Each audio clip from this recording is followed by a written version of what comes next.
Hello, hello, hello. So, gagawa tayo ng long form video kasi madalas reel. Ang minsan doon nagta-top up yung boses ko dahil yung FB na ang nag-e-edit eh. So, ito gawa tayo ng adobo. So, alam niyo naman, pinupukpok ko pa sa almires. Dahil, ang gamit ko talaga, Ilocos na garlic. Yung Ilocos na garlic na yan, bumibili ako talaga sa pag napunta ng Divisoria. Gusto ko ngang matry doon yung trending na hotdog ni Daga.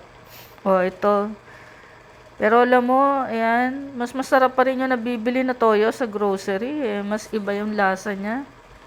So, ayan, pag nag-adobo ko, syempre, dito ko pupukpukin yung 2 ulo, ha, ng Ilocos na bawang. Pero hindi ako naglalagay ng ano dito, ng sibuyas. Kasi mas masarap eh. Ang ginamit ko dyan na suka, yung suka talaga na galing sa cane. Sa ano, sa nyog. So, ako pag nagluto ng adobo, wala nang sangkutse or saute. Sama-sama lang siya dyan. Garlic, pepper, suka, toyo. Ayun nga lang, salad master kasi yung ginagamit ko. Pag niluto dito. Ewan ko, ang sarap.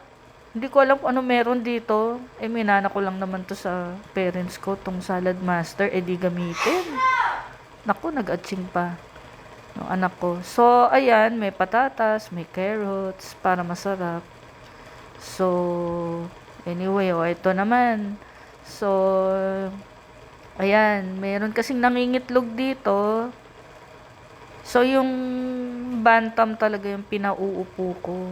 Ayan, ang lalaki ng itlog ng Rhode Island, 'di ba? Tamad magpisa ng itlog or mag-incubate ang Rhode Island. So, eto, alam mo yung mga pinag-anuhan ko, may pinagmismisan ng pinagtalupan ng mga gulay. Diyan namin nilalagay. Ano yun, vermicast yun na may mga ano na gulay. So, ito naman, tingnan mo, luto na yung aking adobo. So, anyway, yan yung pinost ko nakaraan kanina. Ayan, salad. So, 'di ba yung QP? Masarap yan eh. Tapos, lagyan mo ng balsamic vinegar. Ang sarap. Matapang lang kasi yung ACV eh. Pero, ayan, may salad ako. Ginaya ko si Ate Josefina. Syempre, may-ari yun ng Proudly Green. So, message nyo lang siya. May page din yun, Proudly Green. So, ayan, alam mo yung itlog na yan, galing yun sa, itlog ng manok namin. So, ayan, may salad, lagyan nyo ng QP. Kasi mayonnaise nga lang yun eh. So, nilalagyan ko ng balsamic vinegar. So, yan, nabibili sa SNR. So, anyway, yan lang, bye!